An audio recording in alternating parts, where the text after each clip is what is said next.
78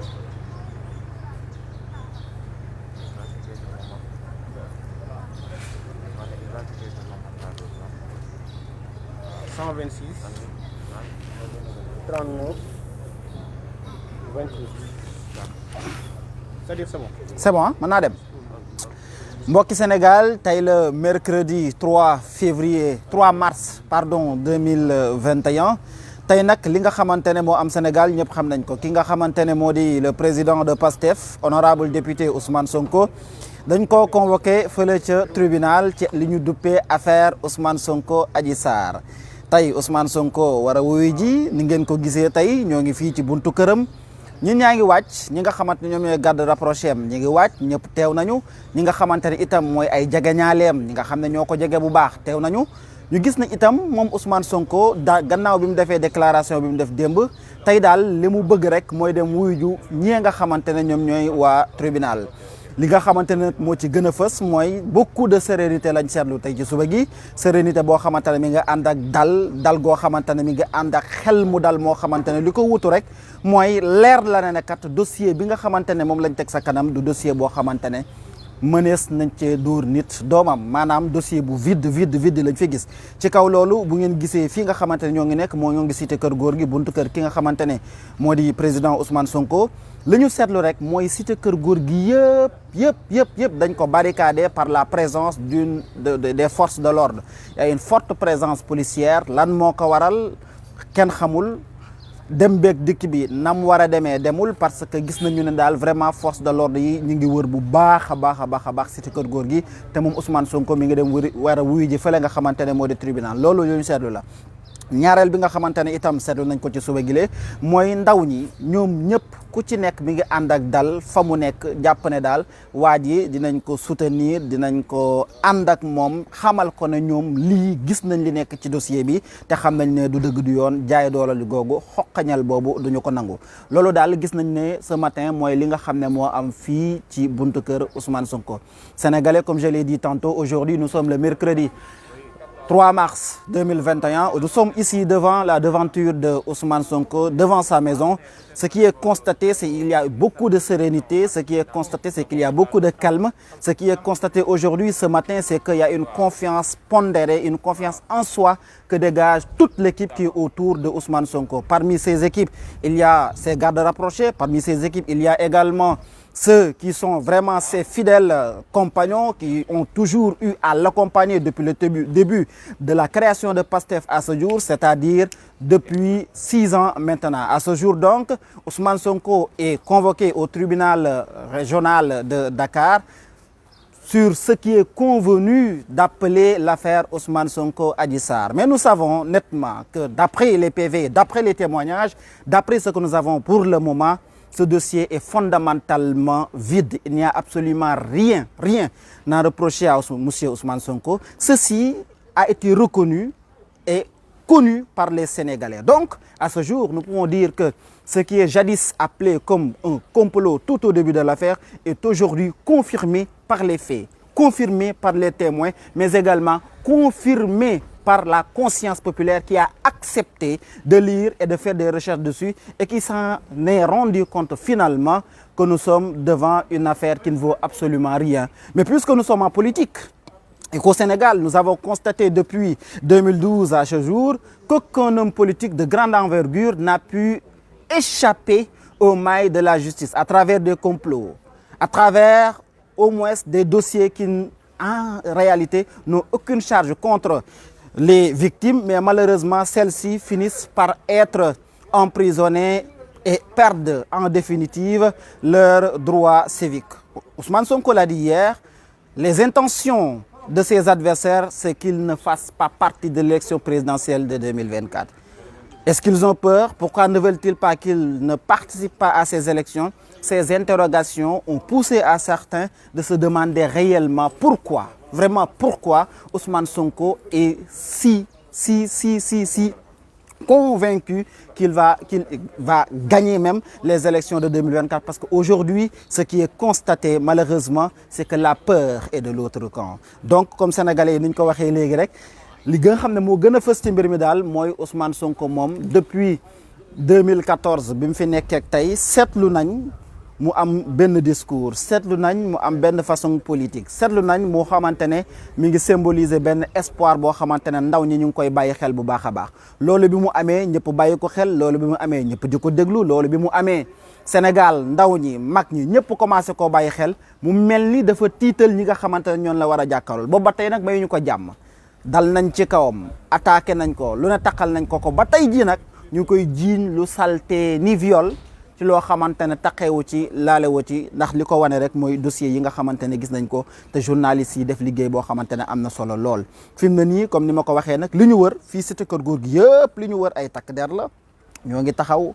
tëj nañ benn yoon tëj benn yoon boo xamante ne fa lañ war a jaar lan moo ko waral ndax ñun jàmm la ñu woote ndax fii liñ fi gis mooy ñëpp dañoo dal mais nag li leen ñor. mooy au moins la sécurité de leur leader politique c'est-à-dire ki nga xamante ne moom la ñu jàpp ne moo génnee Sénégal ci jafe mën a génnee Sénégal ci jafe-jafe yi mu nekk donc li ñu bëgg mooy au moins qu'elle puisse garder son intégrité physique ci suba gi daal li ñu fi seetlu fi mu ne nii mooy dal tey jàmm ak salaam ak xel mu dal lool dem wuyu ji tribunal c'est-à-dire accompagner ki nga xamante ne moo di le président Ousmane Sonko mu dem wuyu ji juge bi waxtaan la mu fa war a wax dellu si waat këram dalal xelu sénégalais yi lii daal mooy li nga xamante ne moom moo ñor kii di Ousmane Sonko donc bu ko gisee alentour bi daal pour ngeen ko mënee xool li nga xamante ne moo fi am ñoo ngi nii kër Ousmane Sonko gis ngeen oto yi fële na la bu ngeen gisee ñi nga xamante ne ñu seen ne la seen leen ñoom ñooy waa police waa GMI ñoo ngi taxaw ñoo fàtt yoon bi kon yoon bi kenn mënu fee jaar loolu lu wóor la beneen bi nga xamante ne aussi seetlu nañu ko mooy vraiment garde corps yeeg oto yeeg yëpp taxaw nañu di xaar ki nga xamante ne mooy seen leader Ousmane Sonko génn mën a dem wuy ji fële nga xamante ne moo di tribunal lii daal bu ngeen seetloo mooy li nga xam ne moom lañ fi seetlu beneen côté bi muy wàll wii ngeen jàkkaar lool fii lañ ko tracé na fii la mën a jaar pour tënk wax ji li ngay mën njëkk a dégg mooy mayuñu ko moom en tant que citoyen bu am ay droit mu jaar yoon bi nga xamante ne fa la bëgg a jaar donc mooy premier problème bi nga xamante ne jànkonteel nañ ko donc yoon bii lañ ne ko fii ngay jaar mu mel ni itinéraire bi mu bëgg a choisir moom pour jaar fa kenn mayu ko mu jaar fa moom ki nga xamante ne moo di président Ousmane Sonko waaye leneen li nga xam ne moo jiim ñëpp mooy kenn mënta egg tey fii nga xamante ne moo di cité Keur Gorgui parce que tout est barricadé lii daal la ñu fi seetlu tey ñoo ngi nii comme ni ma ko waxee léegi buntu kër président Ousmane moo nekk nii sama ginnaaw mi ngi ci biir mi ngi waaj a génn gis nañ ki nga xamante ne sax moo di docteur Babacar Diop moom teel na ñëw pour ànd seeg moom gunge ko xamal ko ne toute l'opposition est derrière lui lii daal mooy li nga xam ne moom la ñu seetloogum tey ci suba gi garde corps yi pare nañu comme ni ma ko waxee tantôt xam naa du ñàkk ci kanam tuuti dinañ fi ñëwaat pour d'autres développements en attendant ngeen xam mbir mi nu mu tëddee tey daal Jotna TV day ànd ak yéen bugguñu dara rëcc leen ci xew-xew yi nga xamante ne moo war a am tàmbalee ko fii ci kër président Ousmane Sonko yoon wi nga xamante ne moom lay jël ba àgg tribunal bu fa génnee war a dellu si waat këram bugguñu dara rëtt leen ci li nga xamante ne moom mooy xew-xew yi war a am tey mercredi 3 mars 2021 nga xamante ne kii di président Ousmane Sonko dañ ko woo fële ca assemblée nationale ngir mu wuyu ji kon ñu dajawaat léegi parfait.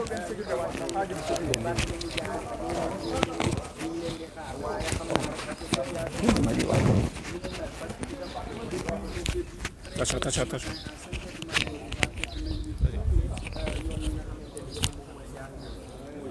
Cité Keur Gorgui di accident bi kër président Ousmane Sonko donc pour l'instant comme ko bàyyi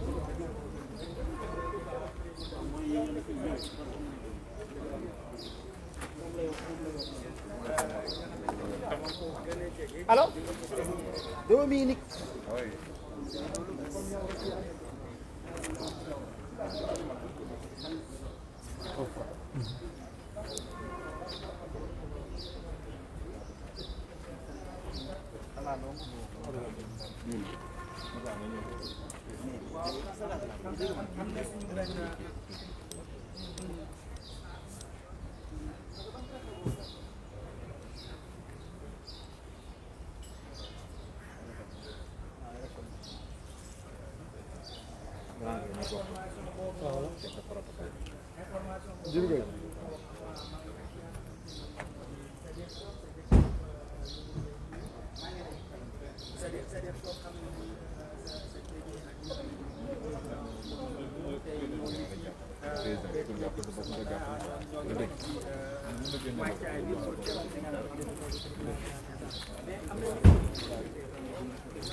lu ñuy waaj lu dul jàmm ak salaam seetlu moo ko fi gisuma ko fi ci kaw loolu gis nañu ci kër góor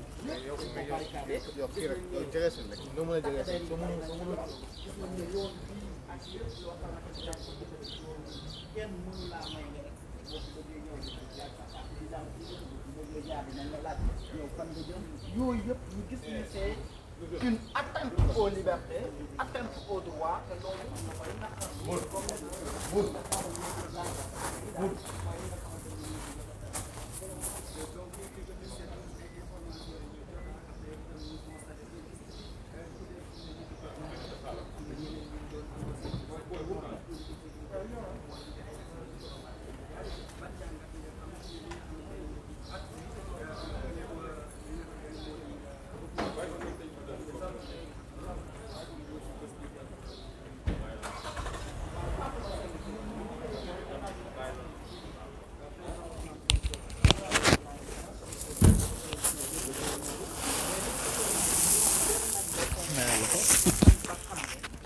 ñu ànd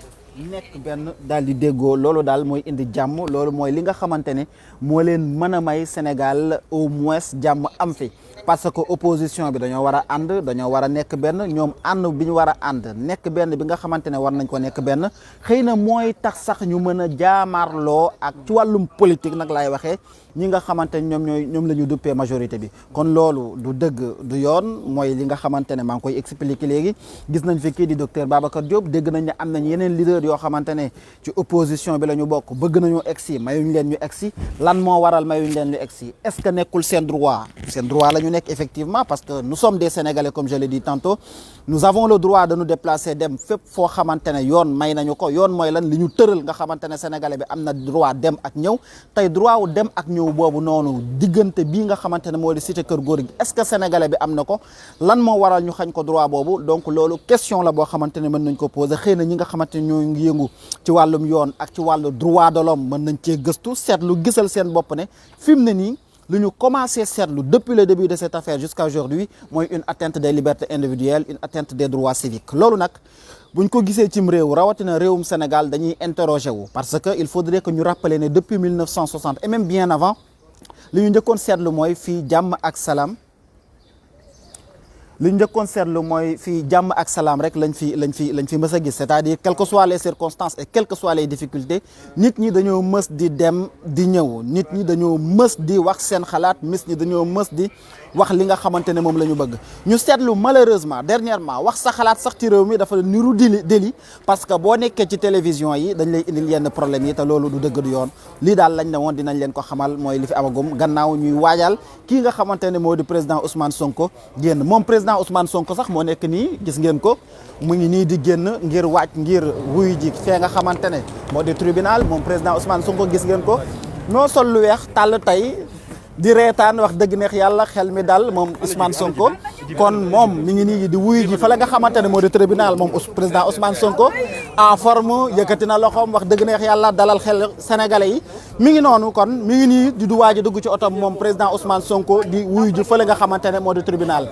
militant yi ak ñu ko wër ñi nga koy xamal ne ko tey ndam la rek tey xel mu dal mi ngi noonu dugg na ci oto bi kon cortège baa ngi noonu moom président Ousmane Sonko dugg na ci otoom di waaj a départ wuy ji fële nga xamante ne moo di tribunal bu ko defee sénégalais yi xamee ko noonu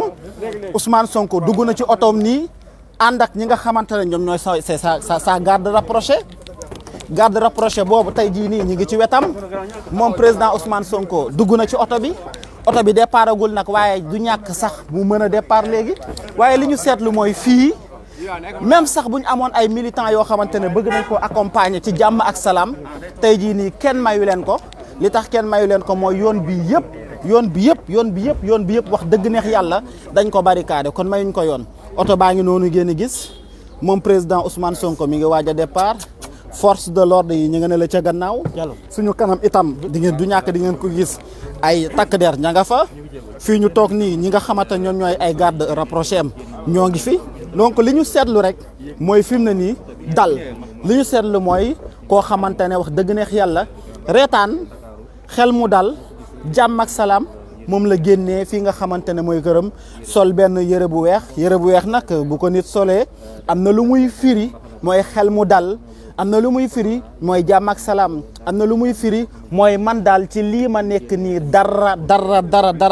nëbbul samam xel dara tiitalu ma ci lii daal mooy li nga xamante ne seetlu nañ ko tey ci présence su kii di Ousmane Sonko fii ci buntu këram di waaj a dem fële nga xamante ne moo di tribunal bu ko defee sénégalais yi nga xamante ne ñu ngi ñuy suivre à travers Jotna TV ñu xam ne rek dal jàmm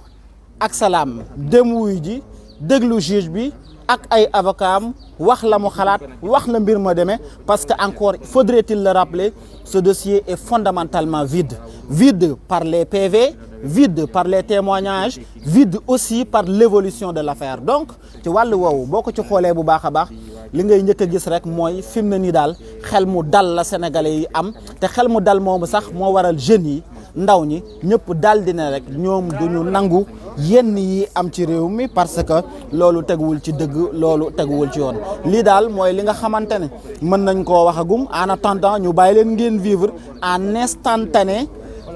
tuuti ci départ bi nga xamante ne mi ngi waaj a am seen diggante ak Ousmane Sonko.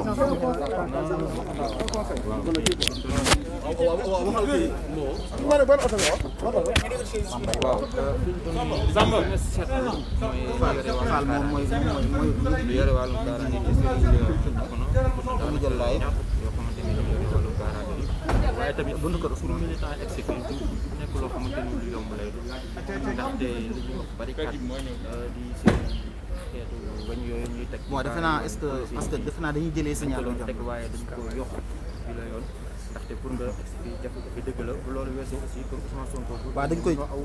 waaw dañ koy jëlee jot na parce que jot na lañ defee laaj. mën a aw ndaxte si gauche am benn angle la bu ndaw boo xamante ni dafa am ñaari auto police yoo xamante ni ñu ngi ko benn bi camion la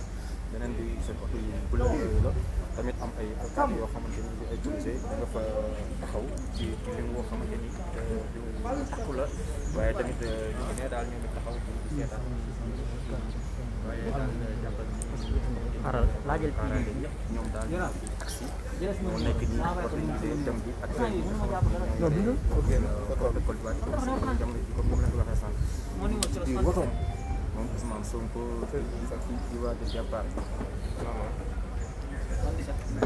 suy départ waaye fii daal li ma gis bu weesoo départ xamante ni moom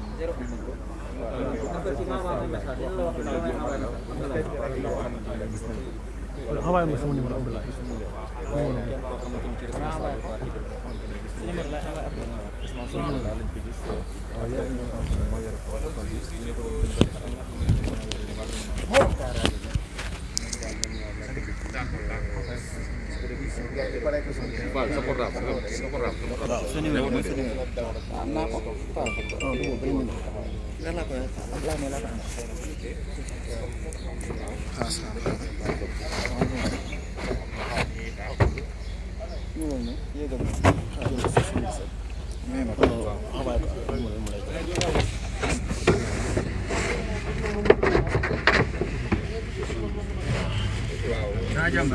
ban organe Radio Sénégal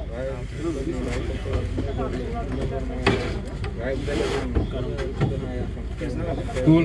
Jaajëf jaajëf tey jaajëf.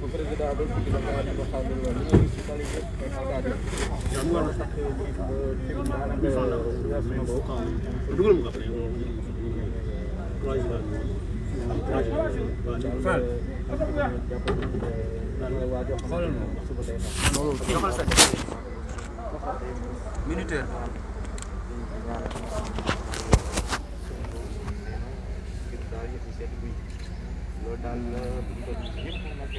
ci numéro boobu ah.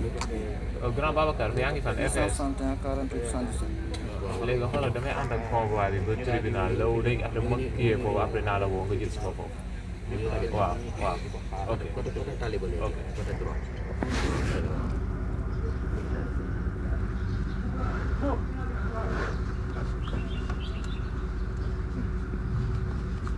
waaw fi mu toll nii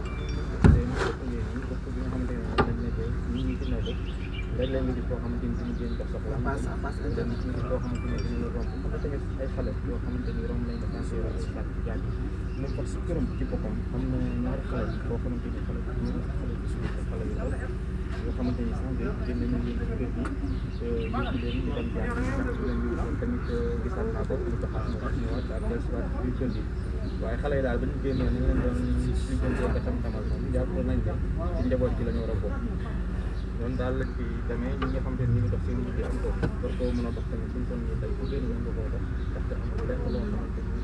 ni la di baare la bu weesoo xanaa police yi ñi nga xamante ni moom xam naa ne ñoom ba kenn ñi la ñuy bañ ak yooyu ñoom daal ñoom ñoo fi ne ak doom mel waaye daal ñi nga xamante ni nar ma woon expliqué man je sais que nar ma woon expliqué ah bon. benn groupe moom moo laa dajal police sànq ñu ñëwee mu dimbali la nga egg. mën nga dugal dugg bu ruqul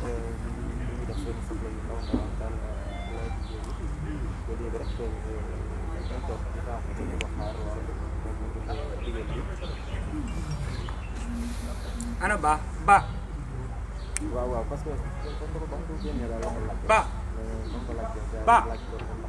ba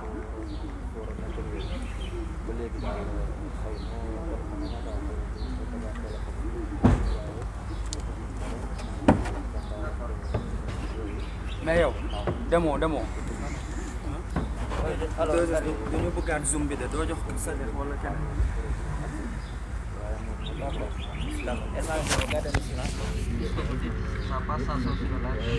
maximum de silence. Il faut envoyer j'active la rotation, il envoie sur le numéro de Sadio, nga dugal ko non, il clique sur le lien, il entre. Tu as zoom. Zoom dama ko dindi woon. Il faut que tu installes le zoom. Il faut que tu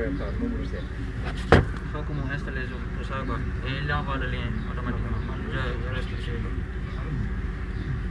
Elle a bien après bien ne ma sé.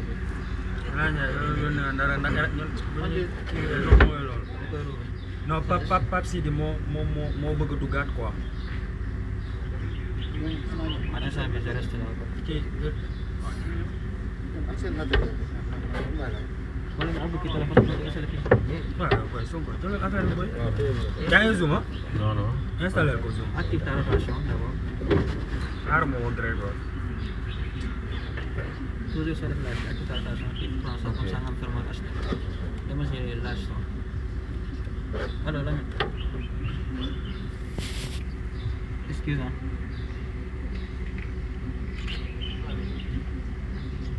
Oui, j'ai donné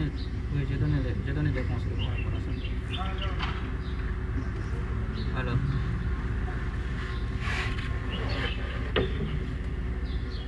D'accord, on est d'accord.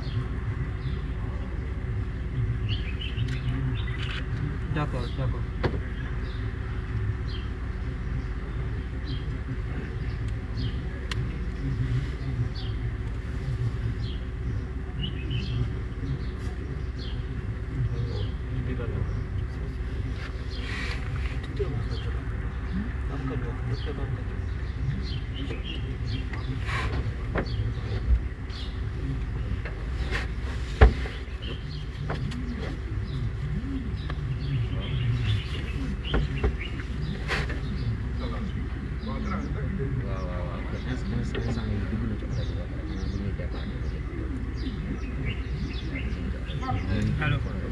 Oui. Jam tan. O yaltimi o so wadde départ. Ah? Non. Bon, o mona bowal. Mon bo o yalti ayani photo mat. Non,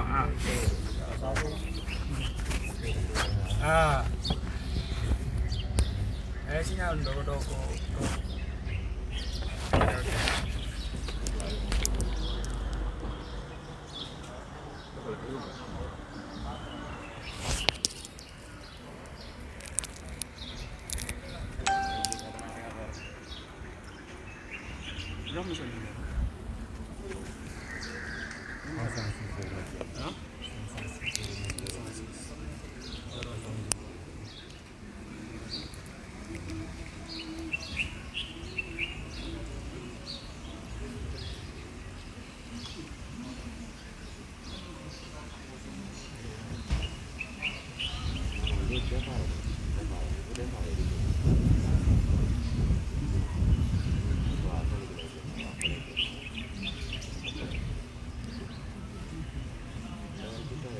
Allô, Grégoire. Allô, Astou. Voilà. Waaw. Non, en fait, kooku moom du dem quoi. Ci ñu doon defee kii bi zoom bi moom du dem léegi j'ai envoyé à Grégoire un autre numéro moom mooy topp cortège bi quoi. waaw nee ko maa ngi koy woo ci numéro waaw.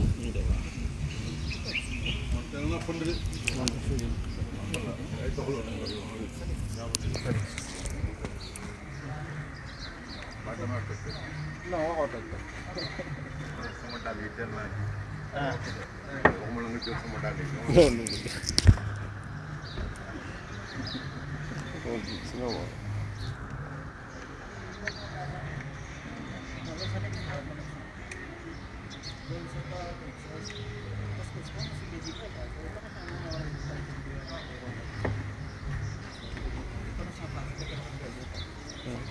Allô, oui.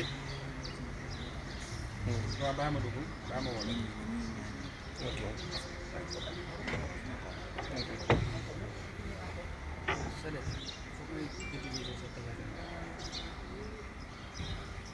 Bon,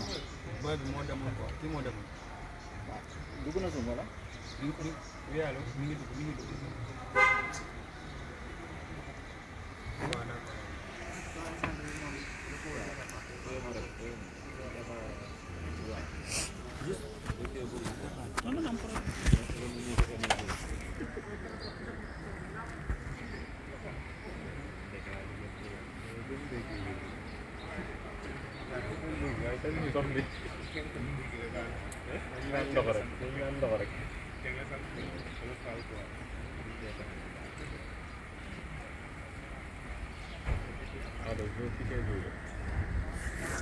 mais mu ngi ci biir oto bi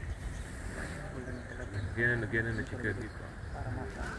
génn na ci kër gi mu ngi ci biir oto bi waaw xam naa d'un instant à l'autre rek côté bi dina côté waaw ban côté côté canal bi ah je pense foofu lay jaaree de waaw.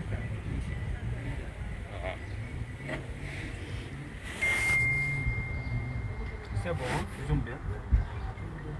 Ah, c'est bon. C'est-à-dire, il faut ouvrir.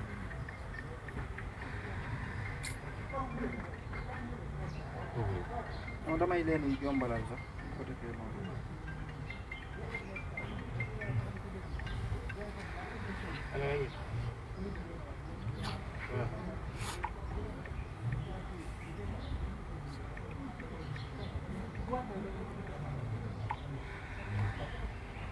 J'ai diminué le son sur le téléphone. Je pense que là, c'est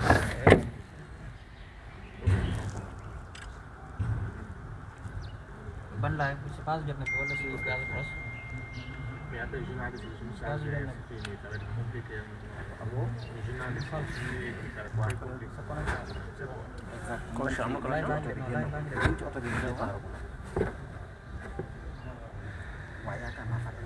est-ce que ça doit être au niveau de l'année? Wala c'est pas le journal? Ouais, toujours pas kay. Wala c'est pas le journal? Allo Abo.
September.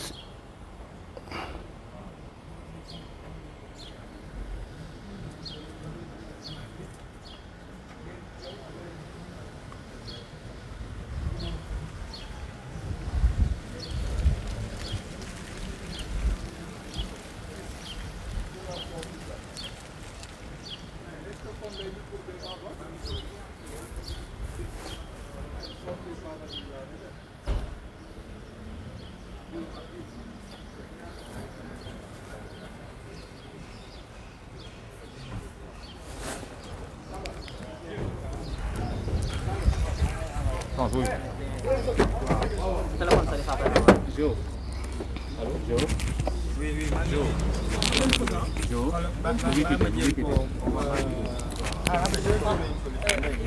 mbokk yi comme ni ngeen ko gisee rek mu mel ni ne kii nga xamante ne moo di président Ousmane Sonko mi ngi waaj a départ oto baa ngi noonu oto baa ngi ko topp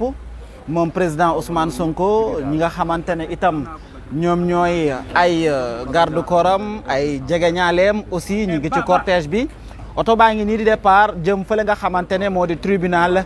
régional wala départemental bu Dakar kii nga xamante ne itam moo di wax dëgg neex yàlla président Ousmane Sonko sénégalais yëpp gis nañ ñi nga xamante ne ñoo ngi ñuy seetaan à travers Jotna TV di leen xamal ne rek yoon baa ngi nii tey jii nii départ nañu jëmali fa la nga xamante ne moo di tribunal gaa yaa ngi naan dem si jàmm ñëw si jàmm gaa ñaa ngi ñaan mooy dëkkandoo yi nga xamante ne ñu ngi nekk ak moom ñu ngi xamle rek dem leen si jàmm dikkaat si jàmm te incha allahu rabbi noonu lay demee dem si jàmm rek dikk si jàmm ki ndaxte kat kii di président Ousmane Sonko li ñu seetlu rek mooy bi mu génnee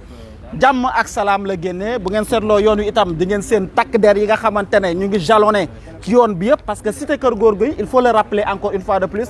takk der yi dañ fee fees loolu lu ñu seetlu la gis ngeen ñi nga xamante ne ñoom ñooy garde corps yi ñu ngi topp ci wet gi di daw oto baa ngi noonu moom président Ousmane Sonko nit ñaa ngi xamante ne ñooy dëkkandoo yi nekk ci wet gi ñu itam ñëpp a ngi ñaan bëgg jàmm ak salaam ak dal ndaam ak salaam ak dal googu nag am nañ yaakaar ne bu lépp tegoo ci yoon te nga xamante ne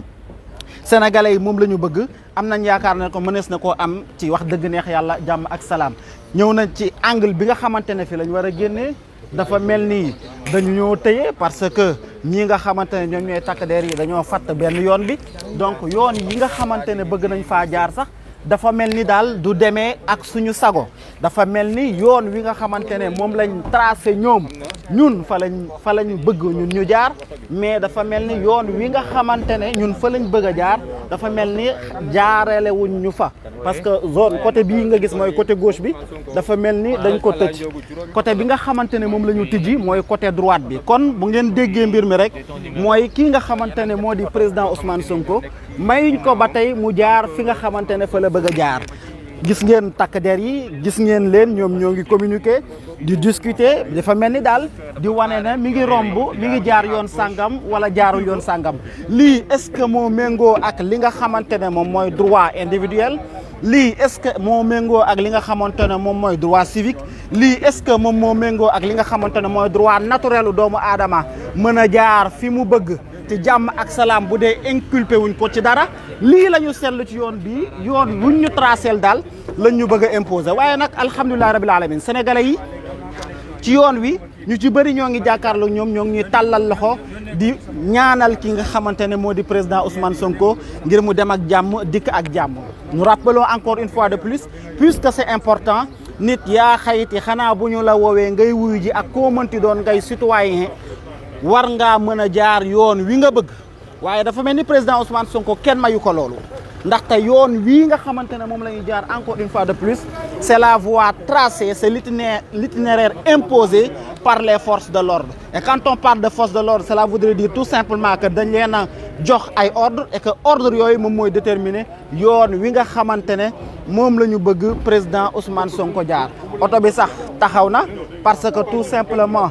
am na yeneen yi nga xamante ne ñoo ngi koy defaat muy toujours des réglages cortège baa ngi noonu presse baa ngi nii nit ñi ñu ngi bëgg a xam lan moo xew journalistes yi kenn mayu leen woon accès déjà ñi ngi soog a am accès réew moo xamante ne kenn mënu la am information bi nga bëgg alors que la presse a toujours la liberté d'avoir accès à la bonne information presse bi kenn mayu leen woon ñu egg fel nga xamante ne moo di kër Ousmane Sonko tey bi ñu génnee bay waaj a egg rond-point cité kër góor gi waa presse bii ci la ñu soog a am droit ñoom mën a jël li nga xamante ne moo di ay image ay photo ay information kon daal bu ngeen gisee li nga xamante ne mooy li fi xew président Ousmane Sonko li mu bëgg moom wax dëgg neex yàlla kenn may ko te li mu bëgg jàmm ak salaam la waaye kenn may ko kon ni ngeen ko gisee nii président Ousmane Sonko mi ngi noonu di départ na sax la ñuy wax gis nañ ñëpp ñi ngi koy ñaanal moom président Ousmane Sonko gis nañ ñi nga xamante ne ñoo ànd ak moom président Ousmane Sonko waaye gis nañ takk der yi nga xamante ne ñoom ñooy jalonné yoon bi ana droit ana yoon ana liberté individuelle ana liberté naturelle bi nga xamante ne doomu aadama war na koo am dafa mel ni loolu yëpp daal dafa mujjee nekk mbir mu jafe lool kon Ousmane Sonko mi ngi noonu di départ c'est extrêmement difficile parce que presse bi encore une fois de plus kenn mayu leen la possibilité de prendre les informations yi nga xamante ne bëgg nañ koo jël la dispositif sécuritaire bi nga xamante ne moom moo war a ànd ak nit ñi ñoom sax fi mu ne nii ñu ngi commencé am ay jafe-jafe presse bi moom waxaalewu ma jafe-jafe yi nga xamante ne ñu ngi ko commencé am donc pour tënk wax ji kii nga xamante ne moo di chef de l'opposition kii nga xamante ne moo di président Ousmane Sonko tey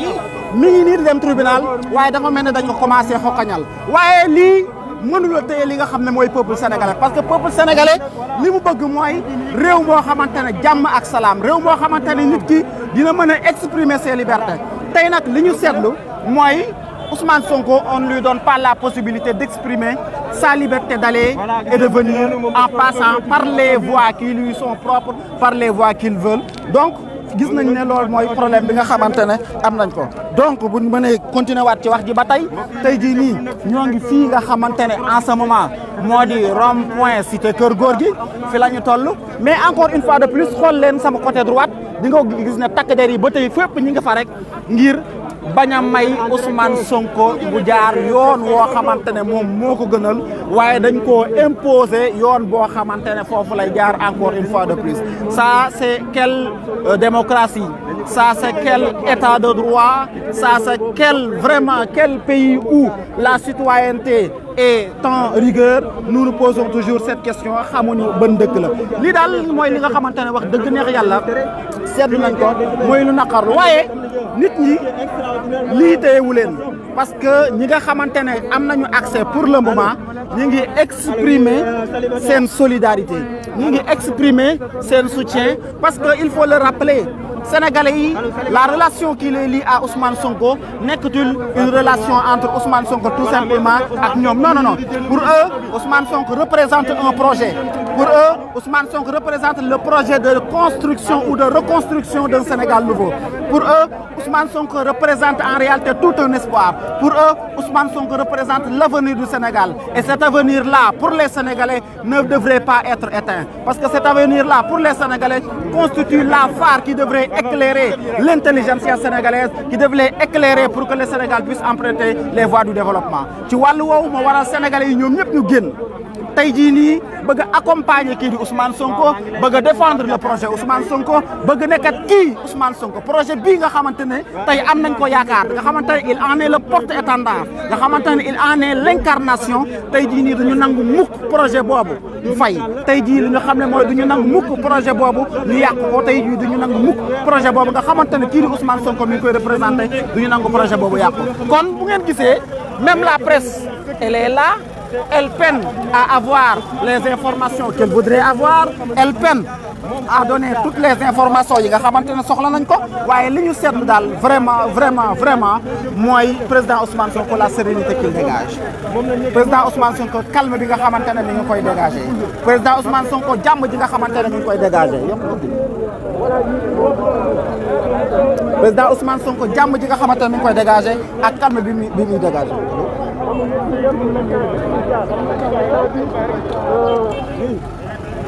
bruit yi ngeen gis nag dara waralu ko wala yi ngeen di dégg pardon dara waralu ko lu dul fi mu ne nii dañoo taxaw ñoo ngi taxawee fii nga xamante ne moo di rond-point cité Kër Gorgui presse bi ñu ngi koy jël ay image wax dëgg neex yàlla sérénité bi nga xamante ne président Ousmane Sonko mi ngi koy dégager gis nañ ñi nga xamante ne ñoom ñooy takk der yi ñoom itam saa su ne rek ñu jalone yoon wi wër ko boo dee ironiser sax da nga naan xanaa Ousmane Sonko dafa nekk président te falaguñu ko ndaxte tellement de dispositifs sécuritaires la ñu teg tellement de contraintes sécuritaires la ñu teg tellement de contraintes sécuritaires la ñu teg empêcher même aux citoyens d'exprimer leur soutien empêcher même aux citoyens d'exprimer leur solidarité empêcher même aux citoyens d'aller accompagner le président Ousmane Sonko au tribunal départemental de Dakar loolu nag mooy loo xamante ne c'est le Sénégal de 2021 loolu mooy li nga xamante ne moom la ñuy dund réew mii nga xamante ne moom la ñuy wax naan une séparation des pouvoirs doit déterminer la démocratie réew mi nga xamante ne la liberté d'aller et de venir la liberté d'exprimer sa pensée la liberté de dire ce que l'on veut sans contrainte tey jii nii dafa mel ni situation boobu noonu moom mooy li nga xamante ne amatul ci réew mi parce que comme ni ngeen ko gisee fii Ousmane Sonko wax dëgg neex yàlla li mu bëgg pour mu am ko sax dafa mujjee nekk lu jafe live yi nga xamante ne ñoo ngi koy def sax on a tendance à croire que dañ ko bëgg a saboter live yi nga xamante ne ñu ngi koy def encore une fois de plus on a tendance à croire que dañ ko bëgg a saboter waaye sénégalais yaa ngi nii bu ngeen leen xoolee ñoom ñëpp ñu ngi tey kontaan di yëkkati seen loxo di exprimer seen cofeel ci ki nga xamante ne moo di président Ousmane Sonko exprimer seen cofeel ci président Ousmane Sonko mooy exprimer seen cofeel ci projet bi mu yor exprimer seen cofeel ci projet bi Ousmane Sonko yor mooy exprimer seen cofeel ci li nga xamante ne moo di Sénégal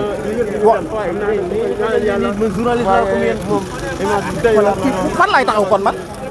donc loolu vraiment mooy mbir moo xamante ne c'est extrêmement complexe oto journaliste bi nga xamante ne moom la journaliste bëgg a yéeg mooy bi nga xamante ne ñun moom la ñu affrété oto bi sax journaliste yëpp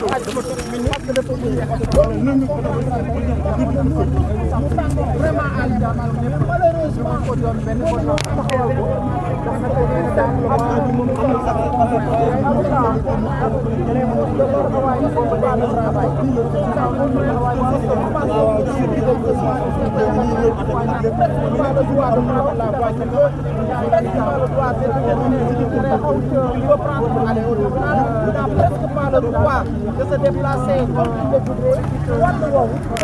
ñu xam ne Ousmane Sonko même en allant au tribunal ay waaw li nga xamante ne moom la ko moom Sénégal may tey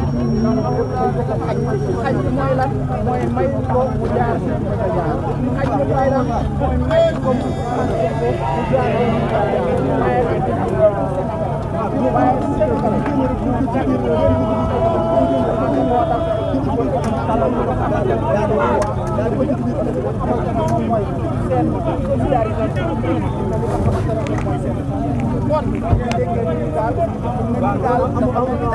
Sénégal tey Sénégalais wan na ne xar kanam boo xamante ne mooy wane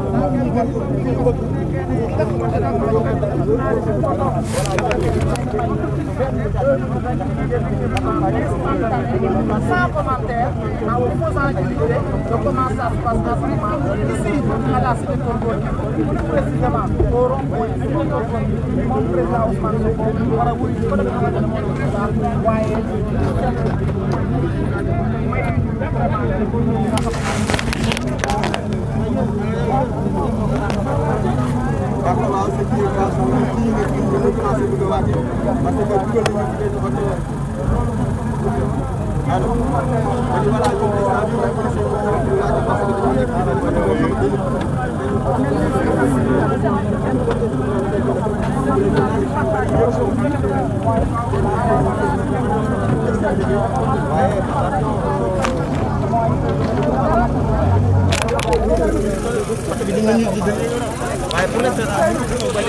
mooy au moins li nga xamante ne maa ngi koy wax depuis le début mooy l'absence de liberté. L'information la plus présente aujourd'hui mooy la contrainte. L'information la plus présente aujourd'hui mooy l'absence même de saisir l'information telle qu'elle se présente pour ñu jox ko Sénégalais yi lii mooy jafe-jafe yi ñu am waaye nag ñu bàyyi leen ngeen vivre en instantané ñi nga xamante ne ñoo ngi exprimer seen joie à Ousmane Sonko. commencé nañoo yëngu noonu ñu ngi noonu di yëngu. dafa war a changé mu ñëw a nekk boo xamante ne dañoo di Sénégal indi benn système boo xamante ni c'est différent ak bi fi nekk ku ne di xeex ku ne ñu xool di ko fagaagal di ko jiñ ak affaire de meurtre loolu c'est injuste mënuma concevoir benn justice dafa war a indépendant mais bu dépendant ni ay corruption li dafay war a jeex te incha allah dafay jeex parce que lii dañuy jaral ñun jeunes yi ñu suñ bakkan mu des fi mu rot fi moo gën ak système bi fi nekk di continuer ñun nangootuñ loolu. mais tey bi ngeen xëyee nan ngeen gisee seen leader bi. suñ leader dañoo kontaan. dañoo kontaan parce que gis naa benn volonté si moom ak benn motivation. boo xamante ni incha allah bu demee day gagné procès bu fekkee sàcc ñu parce que fii xam nañ li fi nekk Sénégal la. système bi fi nekk mooy système corrompu moo fi nekk. est-ce que di ngeen nangu tey jii nii procès bi jaar foo xam ne du yoon tey est-ce que ngeen ko nangu. duñ ko nangu bu jaree suñu bakkan dañ ko fi bàyyi duñ ko nangu de duñ ko nangu parce que d'après toutes les informations rek yi gis nañ ni affaire yi ay complot la c'est des comploteurs ñoo mën a jeu bi kon donc loolu duñ ko nangu bu jaree suñu bakkan dañ ko fi bàyyi. merci waaw jërëjëf mbokk yi ngeen allo. Je vous laisse vivre en instantané le déplacement de Ousmane Sonko jëm fële nga xamante ne moo di palais de justice waaye Ousmane Sonko ay ñoñam waaye Ousmane Sonko ay militant wam ay sympathisant wam tey ñi ngi ñëw di ko accompagner moom président Ousmane Sonko bu mu dem wuy ji fële nga xamante ne moo di palais de justice. Inutile de rappeler que tout ceci n'est que complot. Inutile de rappeler que tout ceci n'est que torpillage des droits humains. Inutile de rappeler que tout ceci est une absence de liberté. Inutile de rappeler que le gouvernement du Sénégal de 2021 est un gouvernement qui tend vers la dictature et qui s'éloigne autant qu'il se peut, de la démocratie. gaa ñaa ngay ñaan dégg ngeen la ñuy ñaanal Ousmane Sonko ñu bàyyi leen ngeen dund ko en direct.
waa le constat que nous venons de faire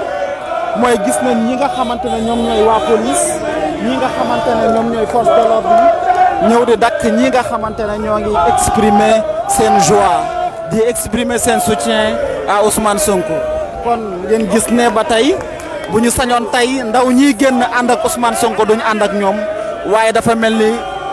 mënuñu dara tey ci ñi nga xamante ne mooy benn peuple boo xamante ne daa jóg ngir défendre li nga xamante ne moo di démocratie. dafa mel ni Sénégal tey ñaari Sénégal la Sénégal boo xamante ne day exprimer sa dictature Sénégal boo xamante ne dafay bafouer des états de droit Sénégal boo xamante ne dafa yor pouvoir di ko jaay doole nit ñi ak Sénégal beneen boo xamante ne c'est le peuple sénégalais lui-même ak Sénégal boo xamante ne ce sont les Sénégalais eux-mêmes Sénégalais yooyu nag ils ont encore soif de démocratie Sénégalais yooyu nag ils sont encore dans l'espoir que le Sénégal sortira de ses abîmes ils sont encore dans l'espoir que Sénégal dina mucc ci jafe-jafe yi nga xamante ne mi ngi koy dund te lan moo ko ciy muccal lan moo leen di génne ci jafe-jafe yooyu pour Sénégalais yi lenn rek moo leen ko mën a defal mooy projet PASTEF. kan mooy projet PASTEF qui en est l'incarnation mooy le président Ousmane Sonko tey président Ousmane Sonko moomu nag ngir bañ tey jii nii li nga xamante ne yàgg na koo théoriser muy il faudrait que l'on change le système il faudrait que le Sénégal soit autonome il faudrait que l'économie du Sénégal puisse se déclencher il faudrait que l'économie du Sénégal puisse décoller kooku nag mooy Ousmane Sonko mooy ki nga xamante ne tey moom lañ bëgg a faagaagal mooy ki nga xamante ne tey moom lañ bëgg a jaay doole mooy ki nga xamante ne tey moom lañ bëgg rek moom président Ousmane Sonko mu perdre ay droits civiques waaye le peuple sénégalais dit non ñi nga xamante ne ñoo encore bëgg développement ñi nga xamante ne encore ñoom ñoo bëgg démocratie gérer am réew ñoom làkk nañ nee nañ di fi amee ndaw ñaangoog ñu ngay exprimer seen mbégte ndaw ñaangoog ñu ngay exprimer seen xalaat kii nga xamante ne moo di président Ousmane Sonko fi mu ne nii boo xoolee ndaw jaa ngi yuuxu wër nañ oto ba Sonko génn na oto ba ma ngi leen di tàllal loxo di leen xamal ne rek wax dëgg neex yàlla kontaan na ci daje bi nga xamante ne moom la militant yi def Ousmane Sonko génn na ci oto ba yéeg ci toit ouvrage yi saafonte ak ñoom xamal leen ne rek kontaan na ci seen taawaay moom président Ousmane Sonko def na ko ndaw ñi bég nañ ñu ngi koy tàllal seen loxo di ko xamal ne kontaan nañ ci saafonte bi nga xamante ne def ko ak ñun li ñuy seetlu rek mooy il y a une certaine relation une certaine énergie benn relation d'affection de sympathie bu lié Ousmane Sonko au peuple sénégalais li ñu seetlu rek mooy ndaw ñi dañoo bëgg seen xol ki nga xam ne moo di président Ousmane Sonko mais dafa mel ni itam kii di président Ousmane Sonko cofeel googu ba tey daf koy dund ak xale yi daf koy partager ak moom gis nañ ne Ousmane Sonko ñun ñi nga xamante ne ñoo ngi nekk ak moom souvent jege ko xam nañu ne fi mu ne nii mbégteem xam nañ ne fi mu ne nii li dal xelam xam nañ ne fi mu ne nii li nga xamante ne moo koy teree nelaw mooy ndaw ñi nekk dans des situations yoo xamante ne wax dëgg neex yàlla dinañ mën a faj seen soxla faj seen soxlay waajur ñoom ndaw ñooñu ñoo am avenir ñu bàyyi leen ngeen dund li nga xamante ne moo di les instants li nga xamante ne ndaw ñaa ngi koy expliquer di ko exprimer.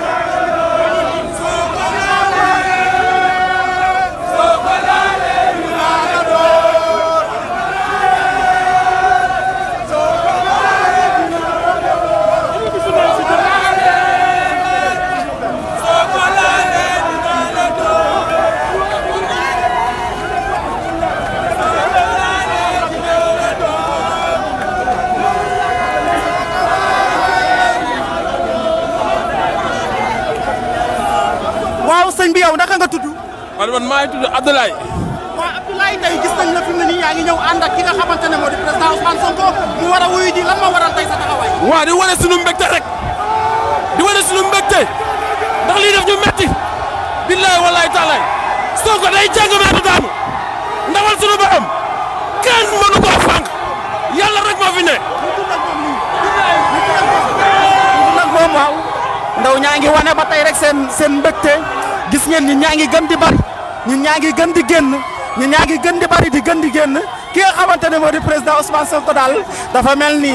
Sénégal nee nañ réew la boo xamante ne ay jeunes ñoo ko dëkkee Sénégal nee nañ réew la moo xamante ne ay ndaw ñoo ko dëkkee waaye président Ousmane Sonko tey ndaw ñee ngi ko topp président Ousmane Sonko tey jigéen ñee ngi ko topp te nit bu dee ay ndaw ñoo la topp bu dee ay jigéen ñoo la topp yow am yaakaar am na ci yow te yaakaar googu mooy espoir yaakaar googu mooy lampe bi nga xamante ne Ousmane Sonko mi ngi koy symboliser waaw loo wax yow. ma ne nëbbëb yàlla jomb na ab jaam di ko xam nëbbëb sunu borom jomb na ab jaam di ko xam yàlla moo fi ne billaahi walaay taalaay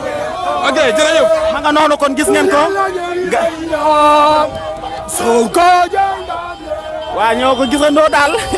dafa mel ni daal léegi nag problème bi am mooy takk der yi ñu ngi baare yoon bi waaw léegi ñu ci yaay ji rek yaay booy loo wax ma ni Sonko bu soobee yàlla yeneen tamit Sonko ndam rek lay am bu ko neexee ku ne ñu faagaagal la bu ko neexee jàmmam ñu faagaagal ko waaw jàmm la am. kon ñoo ko gisandoo waaye dafa mel ni problème mi ngi waaj a am ndax ndaw ñi ñu ngi yor seeni moto nag ne dañuy accompagner Ousmane Sonko waaye gis nañ force de l'ordre yi tey jii nii dafa mel ni dañoo bëgg a barricade yoon yi dafa mel ni dañoo bëgg a dégager Ousmane Sonko tey jii nii dafa mel ni Ousmane Sonko bëgguñu mu ànd ak ndaw ñi te ndaw ñi tey dañoo ñëw ne dañuy ànd ak moom dañ koy exprimer seen mbégte exprimer seen coofeel tey jii nii ndaw si Sonko rek mu bind Touba laa dëkk ba fii amul yoon amul benn ma si dara maa ngi nii taxaw dañ ma yóbbu teema wóor na yàlla dañ ko tuumaal dafa ko Touba laa jóge dama oyor ñoo fii tey nga Sonko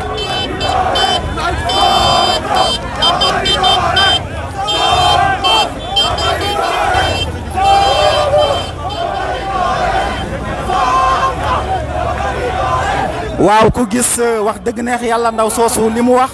ku gis jeunes yi seen expression xam ne Sonko mii Ousmane Sonko mii tey ñu bëgg a takkal yàlla ànd na ak moom te ku suñ borom ku mu àndal kenn mënu laa xoqañal ndax suñ borom rek moo am nguur ñi fi nekk tey di jaay doole di jaay nguur amuñu nguur luy niroog nguur lañ yor waaye buur dëgg nguur dëgg suñ borom moo ko amee te moo koy jox ka ko neex tey nag gis ngeen. gaa yi taxaw nañ fii nga xamante ne mooy rond point Sonatel orange mi ngi nii suñu kanam mooy rond point orange taxawee ci VDN bi oto bi taxaw na ñëpp génn nañ waaye dafa mel ni barrière dafa am te barrière boobu li mu wane mooy dafa mel ni force de l'ordre yi dañoo bëgg a disperser foule bi dafa mel ni force de l'ordre yi bëgguñu ndaw ñi continuer liggéey ànd ak Ousmane Sonko mu wuyu tribunal lii retard bu am nag ñu xam ne Ousmane Sonko naa ne point responsable. Le responsable lui-même, peut-être, s'appellerait celui qui est à la tête de l'État du Sénégal parce que kii di Ousmane Sonko dafa nekk ci yoon ndaw ñi ànd ak moom muy wuji waaye gendarmerie ak police tëj nañ yoon yi fi mu ne nii taxaw nañu ndaw ñaa ngi koy exprimer seen mbégte ñu wan leen.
Sonko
nga dem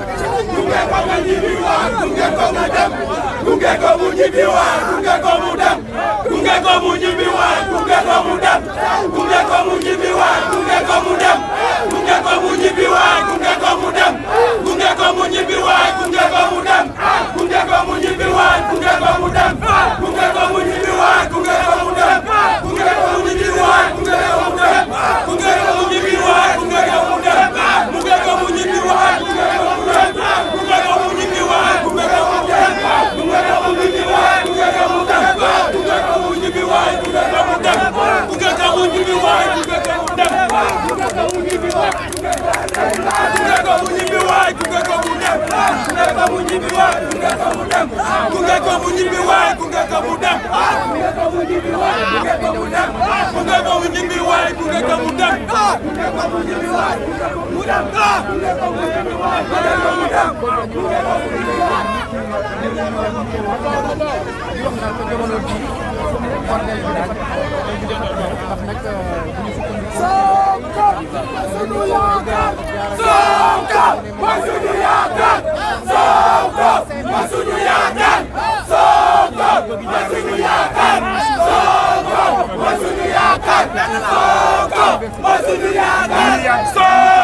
ko mu dem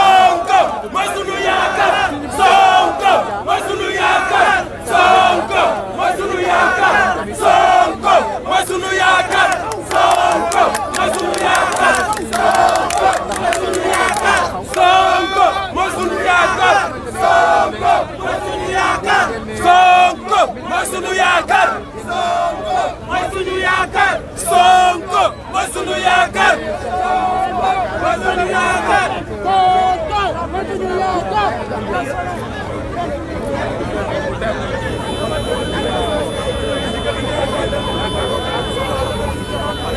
mu ñibbi waat gunge ko mu dem gunge ko mu ñibbi waat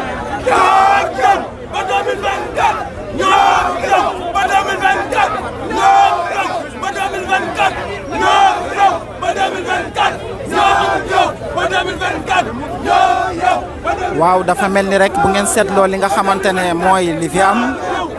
dafa taxaw fi nga xamante ne moo di rond-point Orange moom président Ousmane Sonko ndaxte cortège président Ousmane bëgg a dem wuyu ji fi ñu bëgg a jaar mayuñ leen ko dafa mel ni ñi nga xamante ne ñoom doy force de l'ordre yi dañ koo bëgg a imposer itinéraire bu muy jaar moom président Ousmane Sonko ak ndaw ñoom àndal nee nañu jaaruñu noonu dañoo am seen yoonu bopp te dañ koy respecté moo waral ñu téye ki nga xamante ne moo di président Ousmane Sonko fii nga xamante ne moo di rond-point Orange moom président Ousmane Sonko fi nga nii mënatu la avancé moom président Ousmane Sonko tey jii mi ngi nii taxaw na fi nga xamante ne moo di rond-point Orange ndaw ñi di ko exprimer seen solidarité waaye nag fi mu ne nii kële nga xamante ne moom mooy chef de protocole di Djibi Ndiaye ñu ngi waxtaan ñi nga xam ne ak ñoom ñooy takk der yi pour ñu mën ñoo bàyyi ngalawaay ñu mën ñoo bàyyi ngalawaay ñu jaar yoon wi nga xamante ne moom lañ bëgg a jaar ndax loolu li nga xamante ne moo di liberté président Ousmane Sonko la ndax loolu li nga xamante ne mooy choix wu président Ousmane Sonko la te liberté boobee du choix boobee li ko may moo di constitution wu Sénégal constitution wu Sénégal nag mooy nday charte réew mi constitution Sénégal moo sut lépp loo xamante ne mooy institution constitution Sénégal moom mooy déterminer Sénégal naka lay demee constitution wu Sénégal moom mooy déterminer li nga xam ne moom mooy liggéey force de l'ordre constitution wu Sénégal moom moo may ki nga xamante ne moo di président Ousmane Sonko tey jii nii ñu woo ko mu ne day wuy ji waay bu ko neexoon mu dox bu ko neexoon mu jël li nga xamante ne moo di hélicoptère bu ko neexoon mu jël li nga xamante ne moom moo di oto mu choisir jël otoom ànd ak ndaw ñi di raam ndànk ngir wuy ji waaye nag fi ñuy bañ ñu jaar mooy buntu université foofu la ñuy bañ président Ousmane Sonko jaar fa te yoon woowu kat moo ne tribunal la jëm yoon woowu kat moo ne Médina la jëm waaye dañ koo bëgg a imposer yoon wu muy jaar moom président Ousmane Sonko nee na nanguwul loolu moom président Ousmane Sonko nee na loolu du ko def moom président Ousmane Sonko daal mi ngi nii ci rond-point Orange war a jëm avenue Cheikh Anta Diop bi nga xamante ne moo war a jaar buntu université Cheikh Anta Diop waaye dafa mel ni dañ ko koo bëgg a xañ dafa mel ni dañoo bañ mu jaar fa lu waral ñu bañ mu jaar fa waaye ngallaawaay xam nañ ne université ndaw ñaa fa ne te xam nañu cofeel bi am ci diggante président Ousmane Sonko ak ndaw ñi nga xamante ne ñoo nekk ca daara ju kawe joojee di université Cheikh Anta Diop lii daal la ñuy bañ moo waral tey ñu taxaw fii ci rond-point orange bii bëgg mu dugg Mermoz jël ci corniche bi loolu lañ ko bëgg a imposer moom nag nanguwu ko moom président Ousmane Sonko moom taxaw na fii nga xamante ne moo di rond-point bi nga xamante ne mooy rond-point orange léegi ngeen ni seen ne mooy avenue Cheikh Anta Diop mooy tableau bi nga xamante ne moom mooy jëmale fële nga xamante ne moo di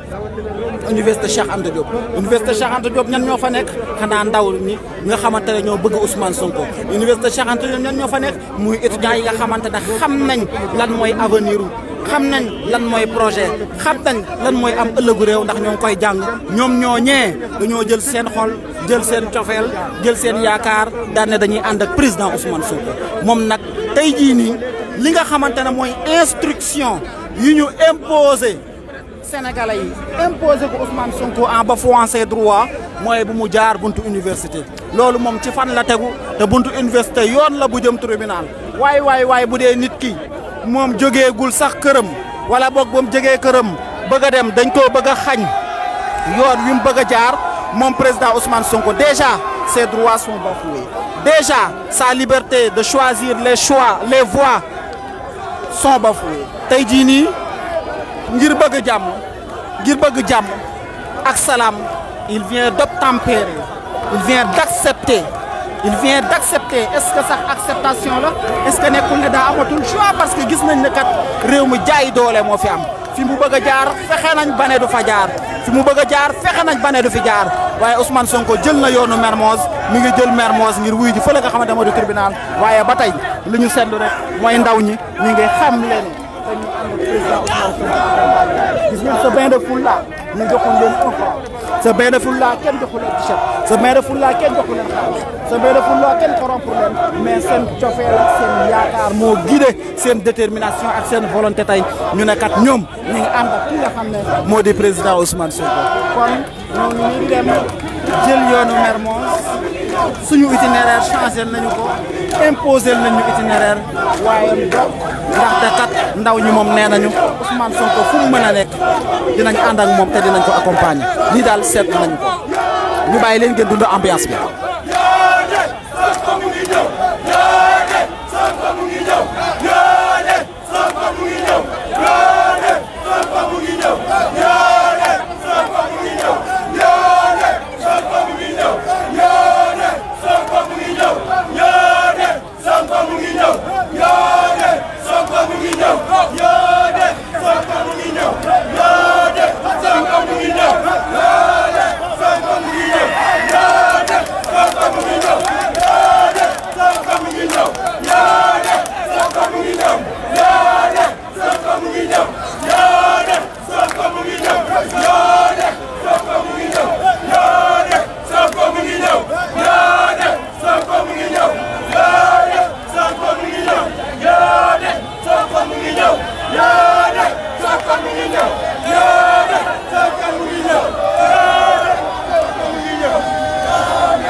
waa dafa mel ni nag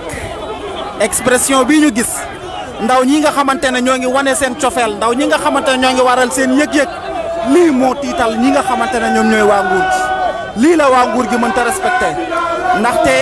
ñoom xam nañ ne seen manin mooy suñuy génn dañuy génn jox nit ñi xaalis pour ñu teeru leen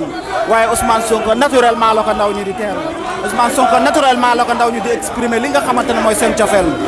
ñoo ngi jot message léegi waa France waa Marseille ku ci mel ni Isaac waa Canada ku ci mel ni Lamine Niang waa Sénégal waa adduna bi sénégalais fépp fu mu mënti nekk ñoo ngi recevoir seen message ñoo ngi gis seen commentaire ñoo ngi gis seen expression de bonheur fi mu ne nii maa ngi gis ku ñuy wax Maya Camara maa ngi gis ku ñuy wax Ablaye Sarr maa ngi gis ku ñuy wax Dida Diédhiou maa ngi gis ku ñuy wax Soné Sow fi nga xamante ne mooy seen commentaire yi ñoo ngi leen a gis ñoo ngi gis li nga xamante ne cofeel joo xam ne yéen a koy wane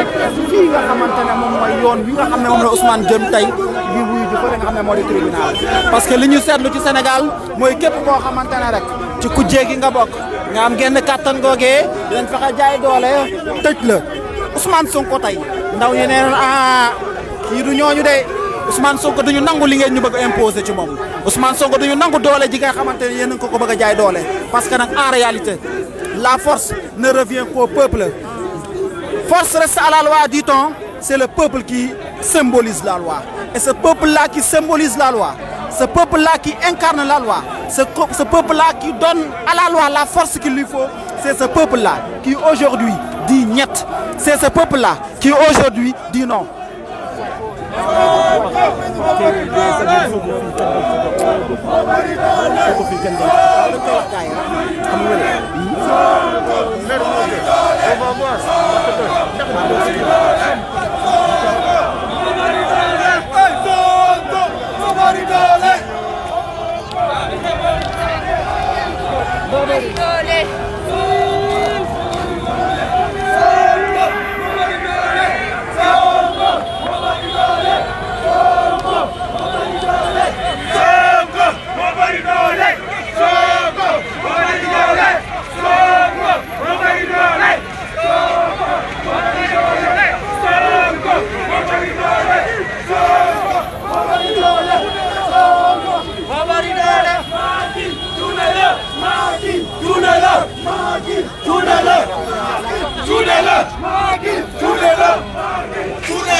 waaw comme ni ngeen ko gisee rek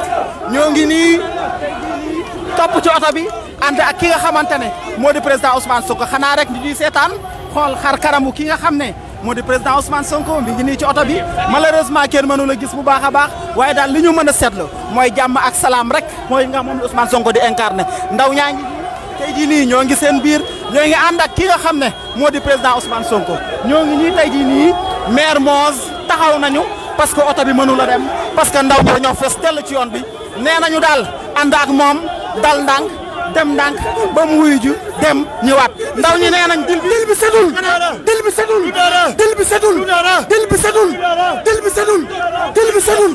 dil bi setul dil bi setul dil bi setul dil bi setul dil bi setul dil bi setul dil bi setul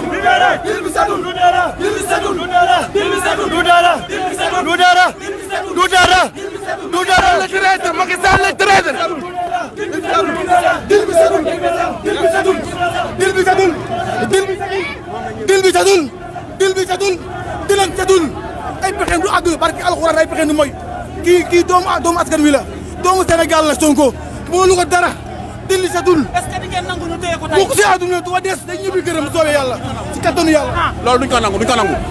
même léegi nii rek ñu ngi may woon tribunal amuñu mayuñu kenn mu dugg fa te loolu tam duñ ko nangu ñu ngay dàq nit ñi baara nañ foofu depuis dem su guddi gis nañ ko si sinab nit ñi ñu wane ko ne carrément nañ li ñuy def ni complot la boo xam ne dil boobu dara si tegu parce que loolu ñun tey sénégalais yi surtout les jeunes dañoo pare pour gaaw suñu bakkan ci lu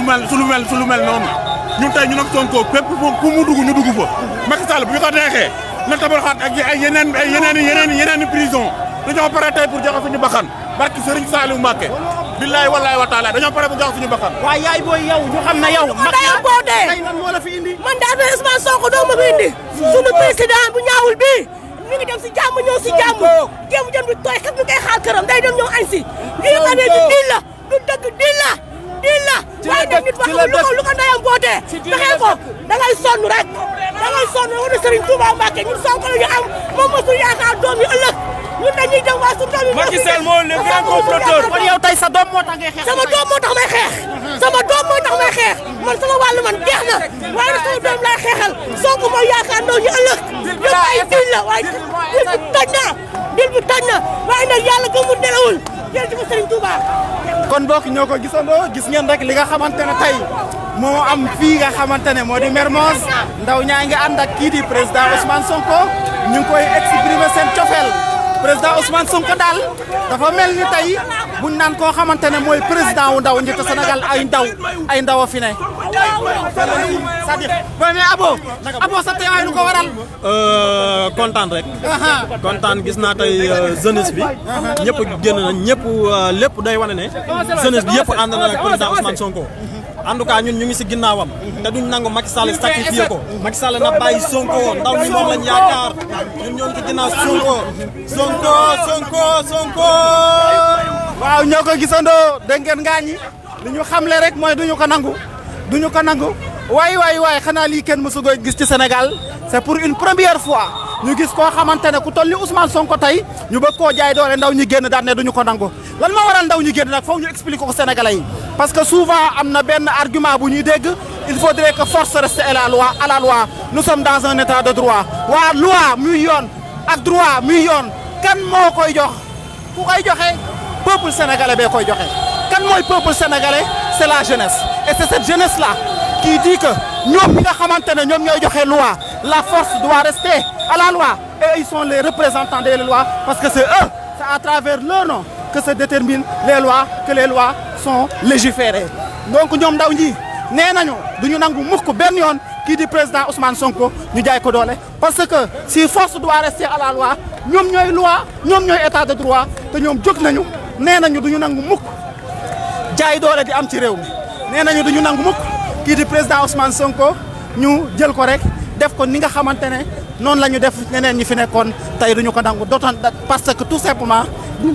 gis nañ na dil la boo xamante ne amul benn njariñ li ñu seetlu te faw ñu wan leen ko moo waral sax ñu wàcc ci oto bi ñu yéegoon mooy gis ngeen ca kanam nale lu ñu fa gis mooy ñi nga xamante ne ñooy force de l'ordre yi barrage bi nga xamante ne defal nañ ñu ko bañ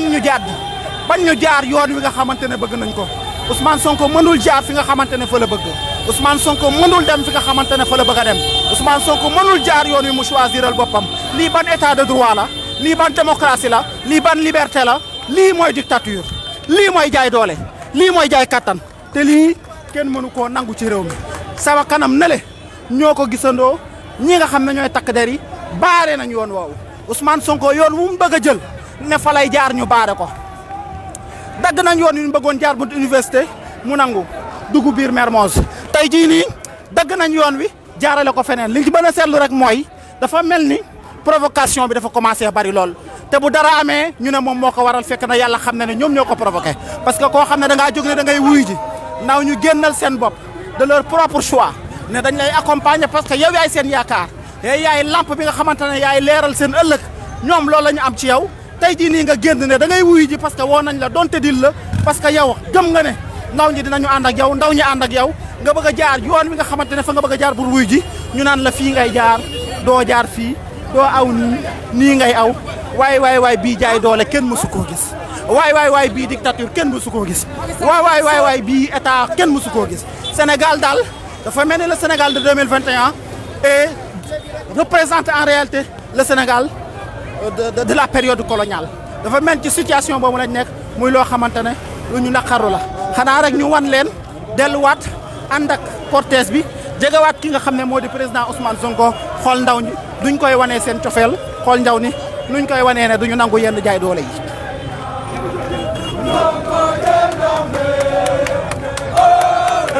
fii ñaari place yi c'est réservé. ñaari place yi c'est réservé. damay jël rek. waaw jëlal xam nga oto bi nag ñoo ko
yéen a ko gisandoo ndaw yi ñëpp toog nañ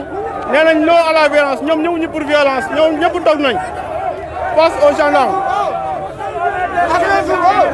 yéen a gisandoo kii c'est le préfet de Dakar moom moo ñëw bloqué yoon bi.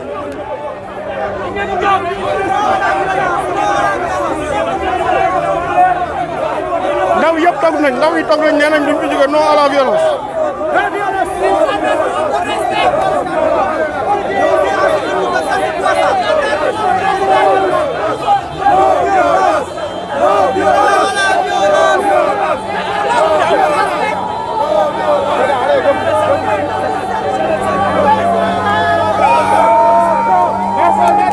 Ils prennent ses moyens pour nous protéger. Ils prennent ses moyens pour nous protéger.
vinaigre.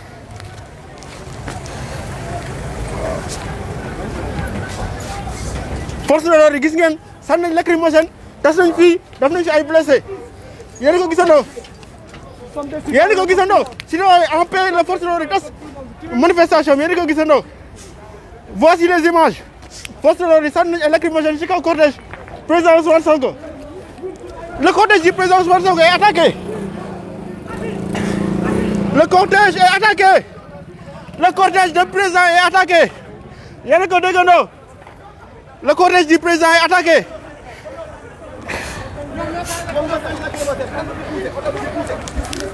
Voilà.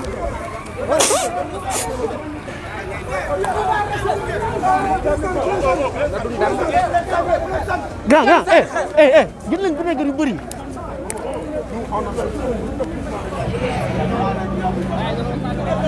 Le cortège du président est attaqué, yéen a ko gisandoo. da ngay jënd vinaigre moo ci baax jënd leen vinaigre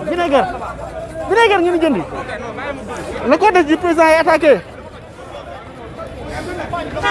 vinaigre da ngay def si yére bi nga def ko nii du la def dara vinaigre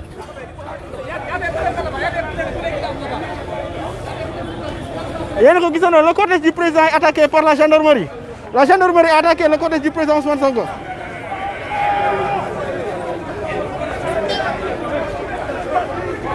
Sécurité Ousmane Sonko sax moom mooy wax bu kenn riposté la sécurité du président Ousmane Sonko nee na bu kenn riposté donc gis ngeen ne que ñun dañoo ñëw ak jàmm ñoom ñoo ñëw pour sànni xeer.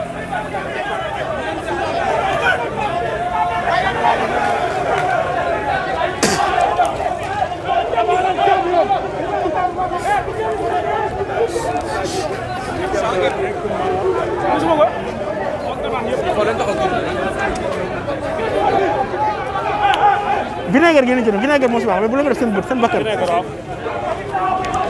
mbokk yi yéen a gisandoo le cortège du président Ousmane Sonko a été attaqué par la gendarmerie alors que cortège c'est un cortège pacifique defuñu benn résistance mbokk yi yéen a ko gisandoo.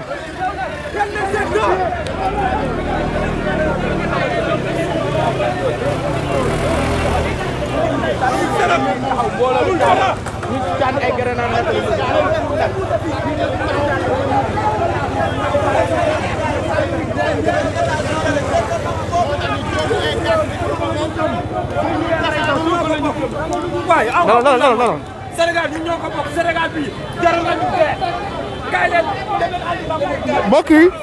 kon yéen a ko teewandoo en direct live and direct cortège président Ousmane Sonko dafa ñëw pacifiquement pour jàll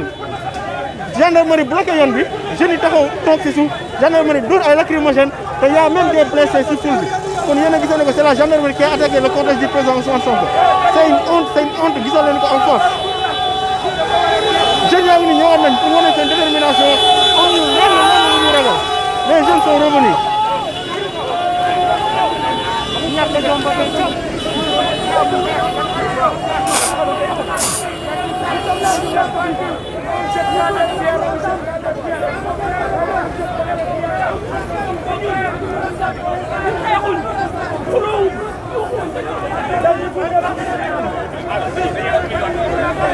mbokk yi le préfet de Dakar mi ngi nii ay bale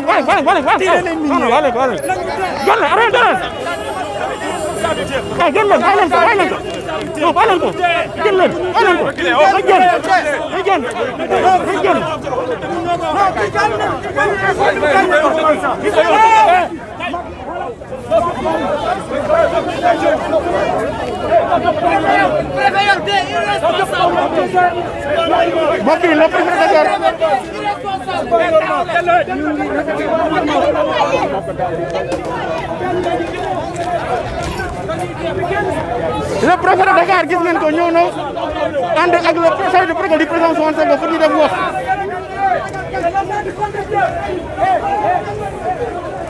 mbokk yi yéen a ko gisandoo le cortège du président Ousmane Sonko a été attaqué par la gendarmerie alors que c'était un cortège pacifique.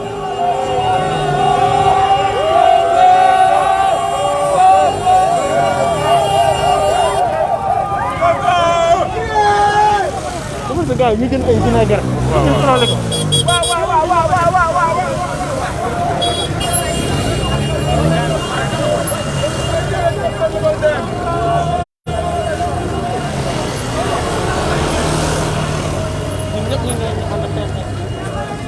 voilà lii la gars yi war a jënd en masse.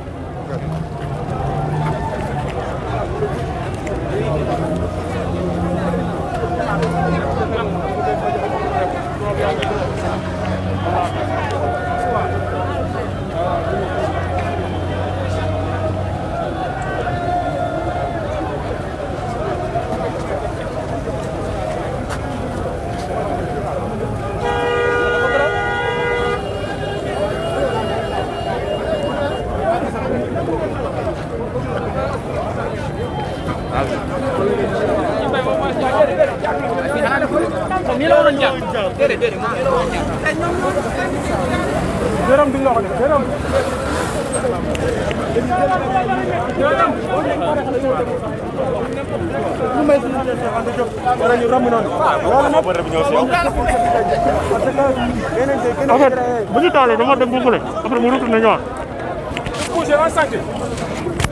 waaw ñi ñuy seetaan rek bu ko defee ngeen xam ne dañu ñoo dóor ay lacrymogène gisasuñu xàmmeetuñu woon kenn en ce moment ñoo ngi dund ay violence yoo xamante ne kenn xamul lu mu doon yoo ko gisandoo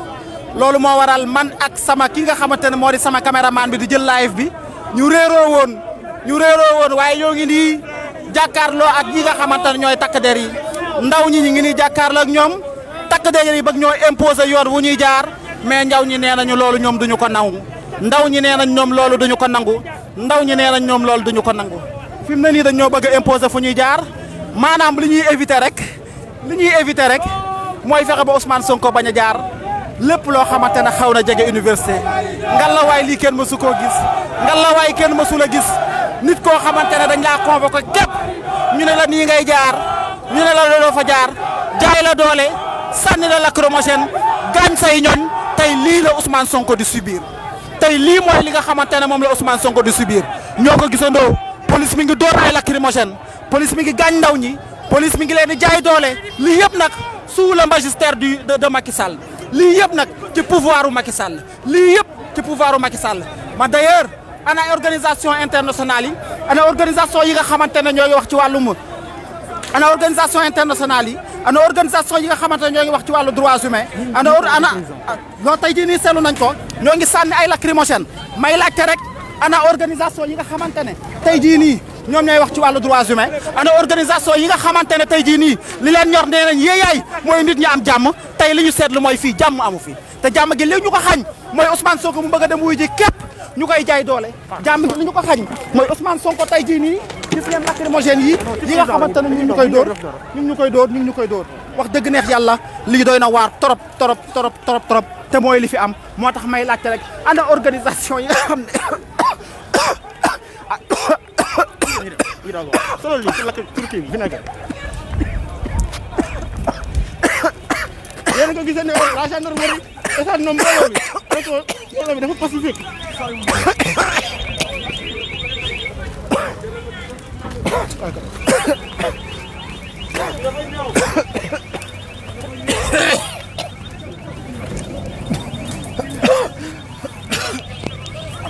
léegi am na vinaigre am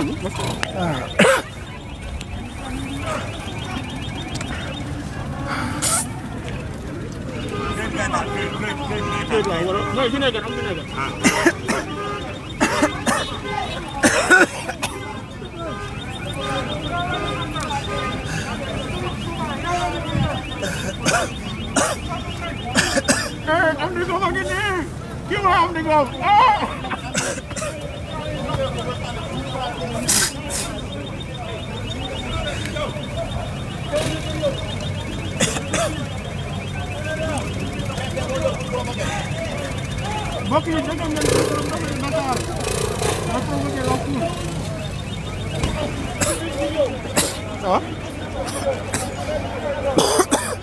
Elamine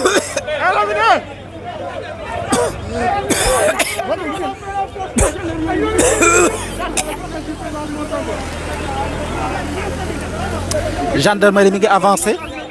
ñoo ko gisandoo tey jii nii tëj nañ yoon bi dafa mel ni li ñu bëgg mooy ñëw jël ki nga xam ne moo di président Ousmane Sonko dafa mel ni baare nañ yoon yëpp tëj nañ ki nga xam ne moo di président Ousmane Sonko tey jii nii Sonko mënatul a dem mënatul a arrière ñoom ñu dóor ay lacrymogène di ñu jaay doole ndaw ñëpp ñi ngi gis lii waaye amuñu pexe parce que Ousmane Sonko moo leen ko jaral tey jii nii lii mooy li nga xam ne moo am fii ci Mermoz tey mercredi 3 mars 2021 président Ousmane Sonko di président Pastef di honorable député du élu du peuple li ko ñor mooy Sénégal ñu mu jàkkaar loolu ne ko di fa amee di ko jaay doole fi mu bëgg a jaar ñu ne ko doo fa jaar ndaw ñi mu àndal ñu koy xoqañal ndaw ñi mu àndal ñi nga xam ne ñoo ngi leen teg violence presse bi ñu ngi dund violence boo xamante ne kenn mësu koo gis tey jii nii tëj nañ yoon yëpp Ousmane Sonko fi mu ne nii quadrillé nañ ko d'est en ouest du nord au sud tous les 4 coins yi nga xamante ne fa la Ousmane Sonko mën a jaar tëj nañ ko lan la ñu bëgg lan la ñu nam ci koo xamante ne dañ ko woo mu ne day wuy ji bëgg a jaar yoon waa xamante ne fa la bëgg a jaar ñu ne ko di fu amee lii tey jii nii mooy li nga xamante ne moo am ci Sénégal am na yeneen ñaari oto bit yoo xamante ne ñu ngi ci derrière la voiture du président fees dell ak ay takk der gis nañ ne itam lii daal mooy li nga xamante ne moo fi nekk tey jii nii ñu nekk ci kanam aussi nekk embuscade lu ñu namm xamaguñu ko waaye leer nañu ne tey jii nii ñii am nañu lu ñu namm lii daal mooy li nga xamante ne moo am Sénégal il faudrait que organisation internationale yi xam ko képp koo xamante ne yaa ngi liggéey ci organisation internationale tey jii nii lii mënoo koo rafetlu képp koo xamante ne yaa ngi liggéey tey jii nii ci lépp loo xamante ne nee nga jàmm nga bëgg ci àdduna bi lii yow bu dee am na foo bokk ci mbir mii xam nga ne lii war nga ko jël génn mettit lu ko parce que lii du dëgg du yoon waa GIGN ñu ngi noonu ñoom it agsi nañu ñëw bokk si ñi nga xamante ne ñoom ñooy waa gendarmerie ànd ak ki nga xamante ne moo di commandant bi lii yëpp pour jaay ñu doole ñu ànd ak yéen sax wan leen li nga xamante ne tey jii nii moo fi am ak échange yi nga xamante ne kii ñu gaañ di chef de protocole bi Ousmane Sonko tey jii nii mi ngi koy waxtaan ak ñi nga xamante ne